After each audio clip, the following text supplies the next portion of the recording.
Okay, so your parents are native-born Americans, but they were missionaries.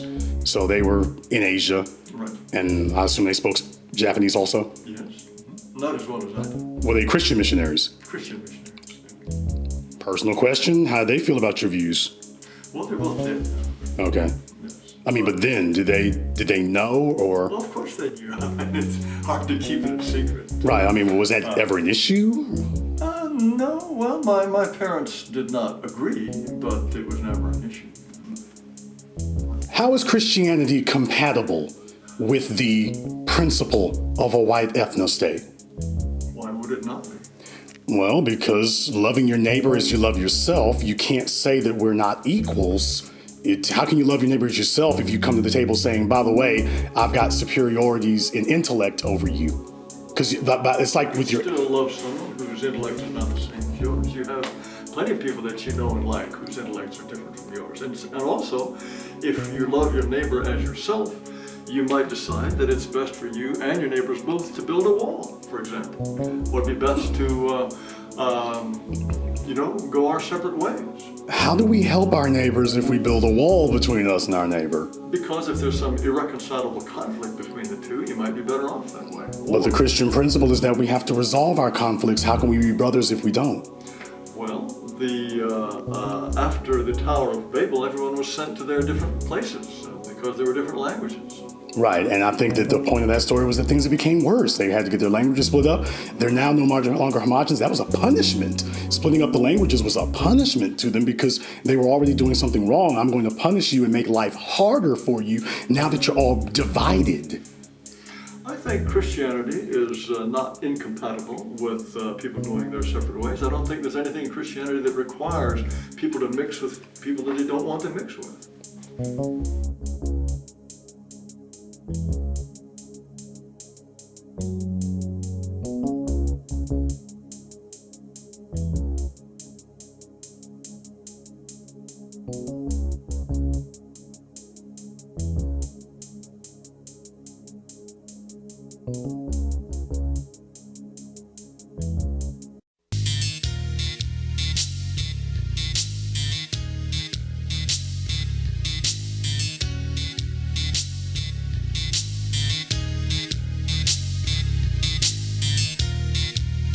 Unapologetic, unadulterated, and uncompromising.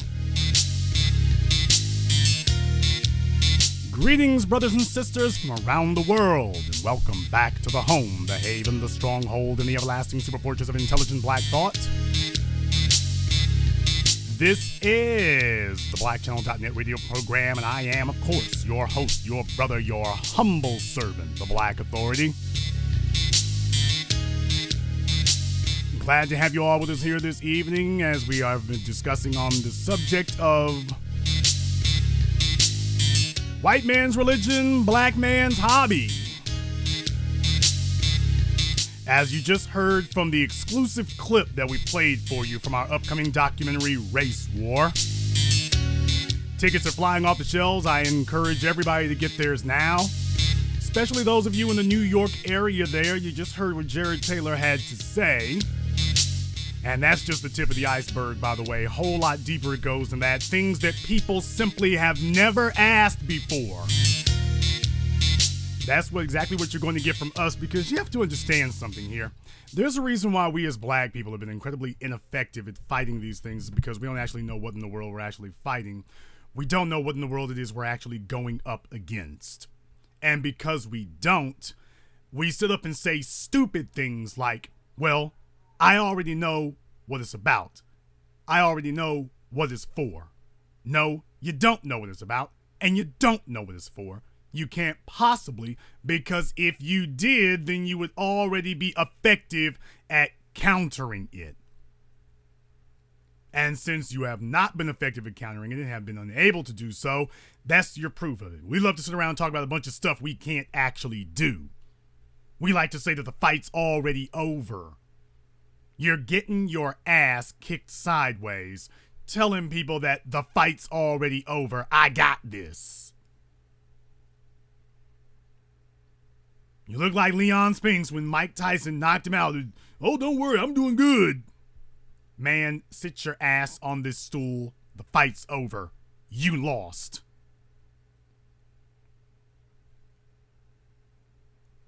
If you want to know why it is so palatable, you've got to understand that some wild-eyed lunatic looking at you talking about white nationalism, that's not what you're going to encounter here.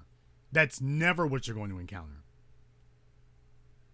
At least not where it's effective. Everyone is going to rally to go up against the Jason Kesslers, the individuals who hold a pep rally. The most effective ones are the ones who sit around the dinner table and explain to you calmly and rationally why it is that whites are intellectually superior, everyone else is intellectually inferior, and whatever happens to them, darned unfortunate, but them's the breaks for the intellectual inferiors. And it's not really our concern, even if we caused the problem.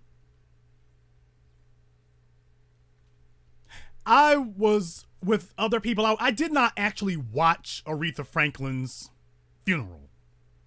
I knew it was going to be one of these long, drawn-out affairs. I shudder when I think about these things. We remember with Coretta Scott King. We all remember that one went on for hours and hours.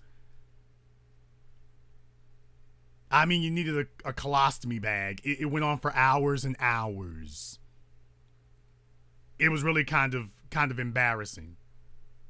And everybody wanted to get up and perform. And I don't like that performance thing. You need to have about 5 people who will speak for no more than 10 minutes. And then you can all walk past the body and it's time to leave. As Dr. John Henry Clark said, bury the man and continue the plan. Honor our sister, honor our mother, honor our fellow soldier, and then return to taking up the fight that they pledged their lives to. Understand something? Aretha Franklin was a rider. Aretha Franklin was down from day one, the civil rights era and everything. She did with Madam C.J. Walker and other black luminaries who had money. She did that work. She got the money together and was helping to fund and pay for things. She went out and sang, but she was performing with a purpose. She wasn't performing for bling bling. That's why you haven't seen any of the bling bling people produce anything. Except a bunch of chaos and nonsense.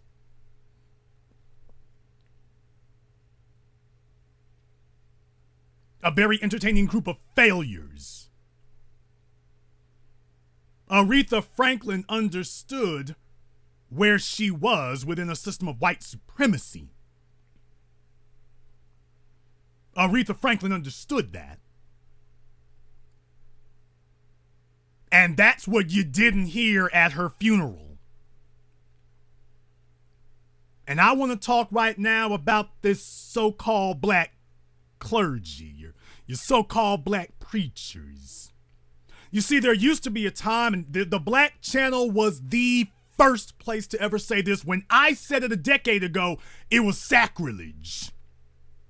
When I said it a decade ago, it was taboo. When I said it a decade ago, people were throwing furniture at me. But today, a decade later, now everybody's getting on board.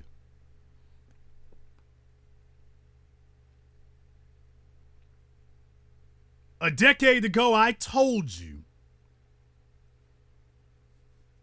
that the black church has become an obsolete institution. It has no victories in the last 4 decades against white supremacy, not a single one. I can show you where it has aided and abetted them. I can show you how the black clergy has sold themselves like 2-cent whores to whoever enters the White House. It doesn't matter whether they're Democrat or Republican. If somebody's offering to throw a few pennies at their church, or is offering to dance the Dougie or sing Al Green from your pulpit. These pulpit pimps are ready to start clocking dollars. They just want you to sit down, shut the hell up, and let them rake in this bread. Because that's what they do. A bunch of uneducated, low intellect, low brow, low class individuals. If these guys were not pastoring some church, what would they be doing? Would they be doctors? Would they be lawyers? Would they be engineers? Would they be IT computer specialists? Pastor Darrell Scott, do you think that T.D. Jakes, Creflo Dollar, would these guys be doing IT services? Do you think they would be? What would they be doing if they weren't sitting in a pulpit somewhere, spitting game for 2 hours every Sunday? Where would they be? What would they be doing? What would they be producing if they weren't doing this? Oh, it's time to just be honest about it. What would they be doing? So when I hear the words pastor today, I kind of already got an idea about where this is going. And at Aretha's funeral, you had not one but two pastors who have made national and international headlines. Both of them for varying degrees of buffoonery. You had one who was damn near drooling on this little non-black girl, Ariana Grande, whatever you want to call it. This dude sitting up here, he can't even control himself. And then you've got this other dude. And let me tell you, I was born and raised in the South. I was born and raised around Southern Baptist preachers. I absolutely despise that Southern preacher outrageously ostentatious dramatic intonation. Look all of it up. You all know the one. And the problem is black on black crime. How can we say that black lives matter? That black lives could matter? That black lives can't matter? Black lives shouldn't matter? Black lives won't matter until they matter to us. Somebody put that nigga in a straitjacket.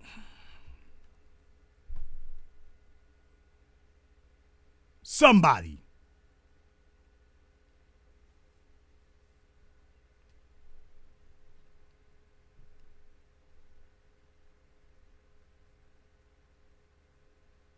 If you want to know why it is that the white supremacist culture that you inhabit has always encouraged you to follow your so-called pastors and preachers and clergy. If you want to know why it is whenever something happens, the first thing that they have attempted to do, and in the last decade, we here in Intelligent Black Society have broken the stranglehold of their pattern of trying to tell us that we need to look to the black clergy as our leaders.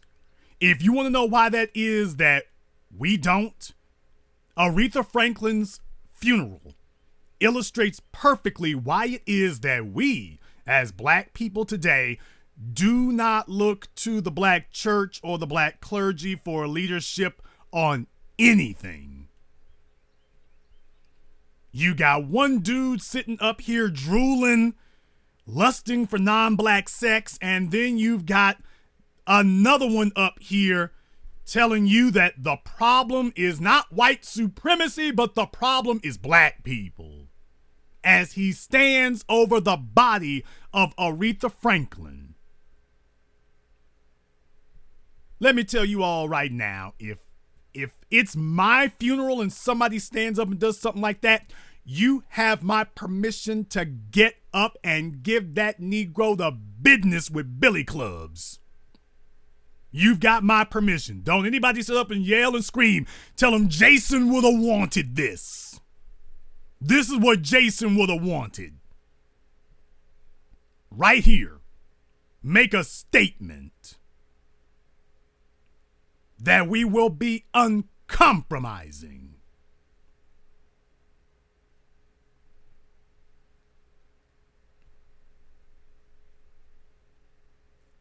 And all of this begs a fundamental question.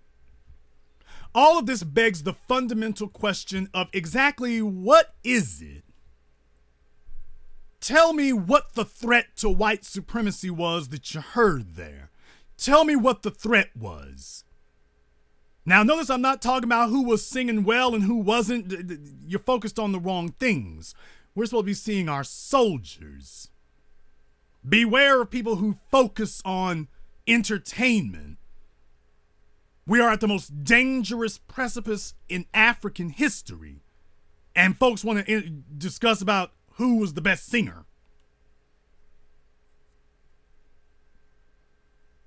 That's why it is unfortunate that Louis Farrakhan could not speak, was not allowed to speak. And by the way, one other thing, where was Obama?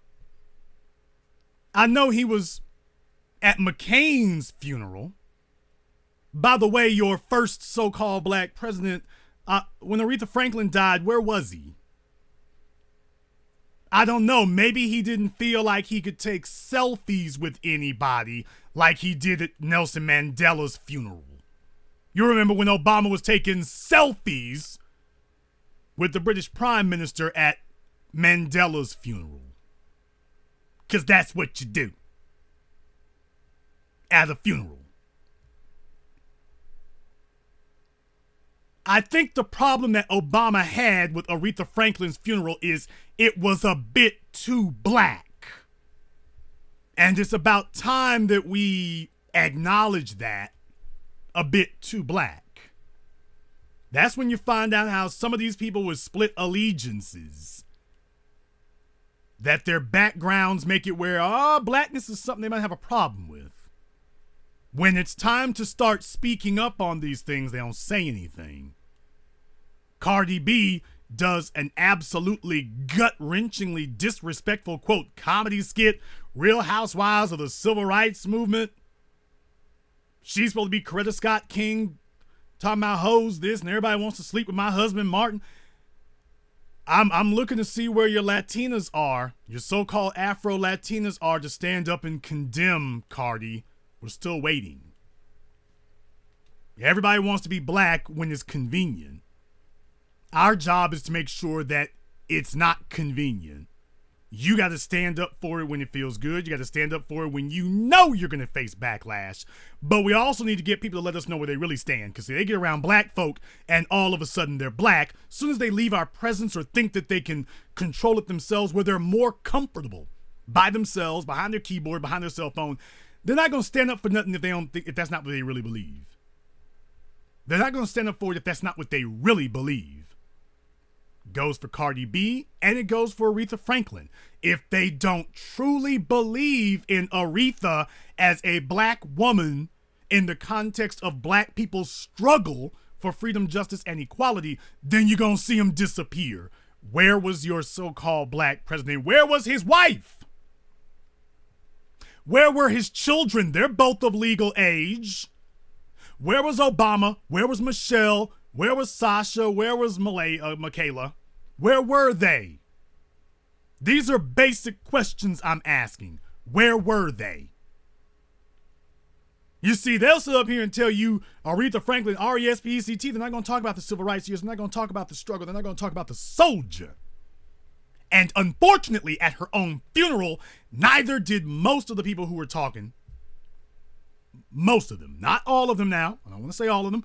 But not enough. This was a day to drive this home. And if it were me, I would have took the microphone off of its stand and I would have stood directly in front of Bill Clinton and I would have gave him a 10-minute sermon about racism, white supremacy, and three strikes, and the undercover bigot who thinks we don't see them for what they are all these decades. That they're standing right next to us while they pass the laws to absolutely obliterate us.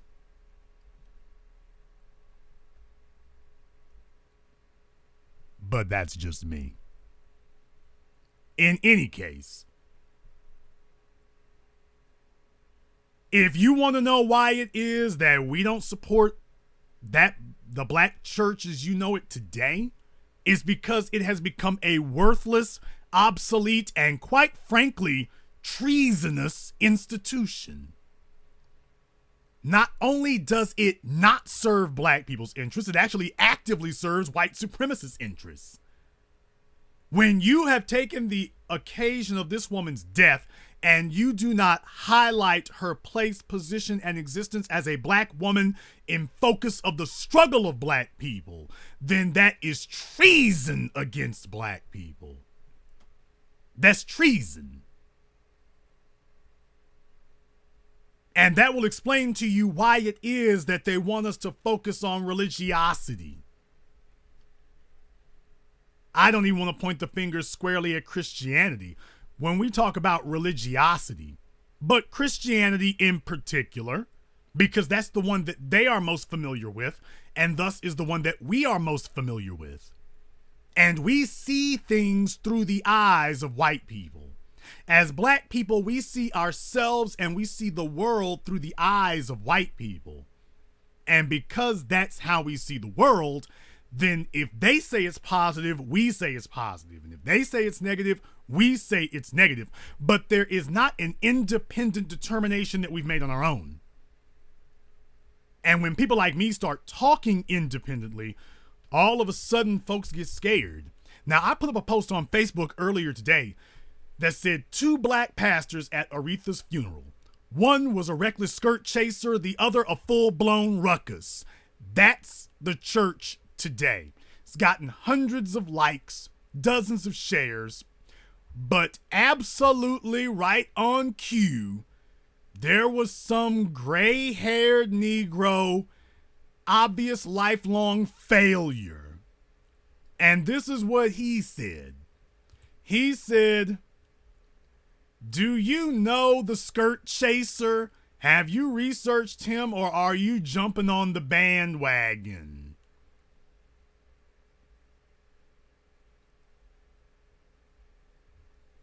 He then said, "If you are the new black media, then why take a white publication's racist narrative hell-bent on destroying the black male image and run with it without researching that person or checking their pedigree? It came from People magazine." No, actually, it didn't come from People magazine. It came from anybody watching. "Other groups don't tear their own down in support of another group. Only our people do that.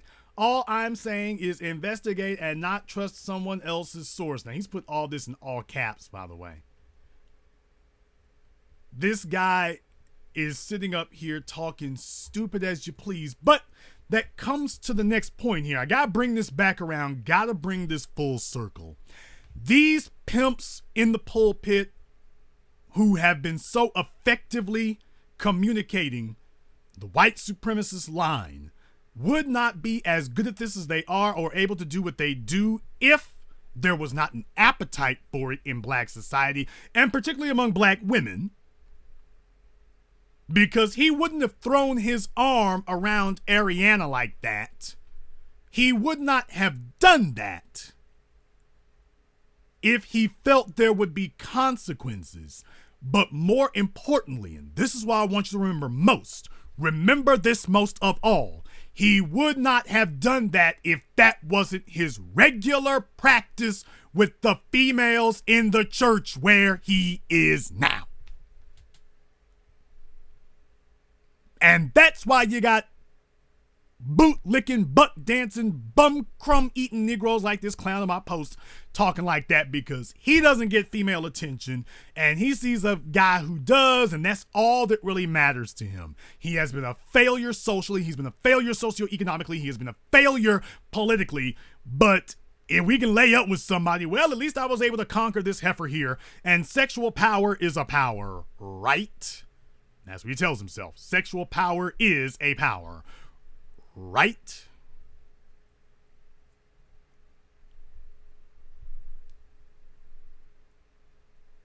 If this fellow was not doing this with the females in the church where he already is, then would he feel comfortable to attempt to do something like this at Aretha Franklin's funeral the way he did?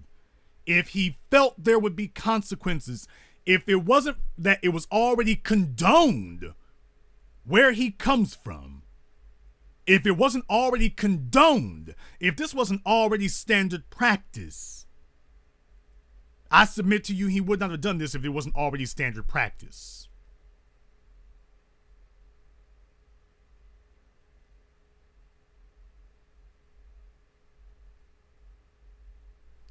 That's what I submit to you today.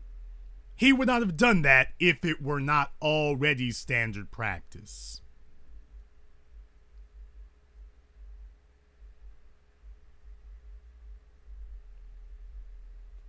And if his congregation was not already accepting of this type of thing, if they were not already okay with it, if they were not already for it, then he would have felt too endangered and too insecure to have even tried it. They do this every week. They do this all the time. That's why he felt comfortable enough to do that. Now, I want to talk about Pastor Ruckus. Now, that guy right there was the worst of all of them. And this goes back to his church as well. What in the hell is he teaching at that church he's at? This sounds like another Reverend underage skirt chasing Manning. What the hell kind of church do you have? If you want to know why the black church is obsolete and irrelevant, it is because you can talk like this guy did and be a pastor at the church today. That's the reason that it's obsolete and irrelevant. You can talk like this guy and be the pastor. You can talk like this guy and pass the collection plate and people will drop some money into it. That's why the church is irrelevant. Because you can talk like this guy did and people will support it. That's what's wrong. You can talk like him and there will be people who will support you in doing so. And that is why someone like a Jared Taylor can say that Christianity is not incompatible with a white ethno-state or white supremacy, because it can mean whatever you want it to mean. And I want you to think about this for a moment. Juxtaposition what you heard from Jared Taylor at the beginning of this broadcast. In the clip that you heard at the beginning of this broadcast, juxtaposition what you heard from him and the way that he describes Christianity in regard to white people as a tool of empowerment, as a tool of reinforcement. And then you listen to what the buck dancing Pastor Cornbread said. He picks up the Bible and says that this is a tool through which you should disempower and minimize and diminish black people. Amazing how there's actually a similarity between the two of them when you think about it. They both have a problem with black people, and they both see the Bible as a tool whose proper utilization is to attack not white supremacy, but to attack black people. That's something to think about. That's something to keep in mind. That's the reason that they don't trust the black church today. That's the reason that we don't trust it today, because we know what goes on in there. We know what's really happening. And it would be different if the only thing that these guys believed in was picking up folks' pockets. It would be different if that were the only thing they believed in. But it's not. It's not the only thing they believe in. If they were just a bunch of numbskull, empty-brained buffoons, that would be bad, but we could overlook the rest. But it goes beyond that. It goes beyond that. When you ask them about black people and black folks' issues, you realize that you've got to be a butt-dancing minstrel in order to be a pastor in these churches today. You can't be neutral on black people. You've got to talk like a black white supremacist. You've got to adopt white supremacist ideologies and cliches in order to be a pastor with these people. Or at least this is what they really believe. Then you wonder why it is when the police are out here slaughtering black people in the streets that your black clergy meets with the mayor and nothing changes. If you ever want to know why it is that your so-called black clergy meets with the mayor after the police have gunned down 3-4 people and nothing changes, take a look no further than Aretha Franklin's funeral. And you'll see on display why it is we can't get anything done when you send the church as your representative. And that is why the media, the political establishment, and everybody else attacks everything else, because the church is simply going to maintain the status quo. And they know that the rest of us are here to upend and overthrow the status quo. And they are now locked in an existential battle to make sure that doesn't occur. Real recognize real. And they know these Negroes are fake as hell. That's what it's about. That's why it's happening.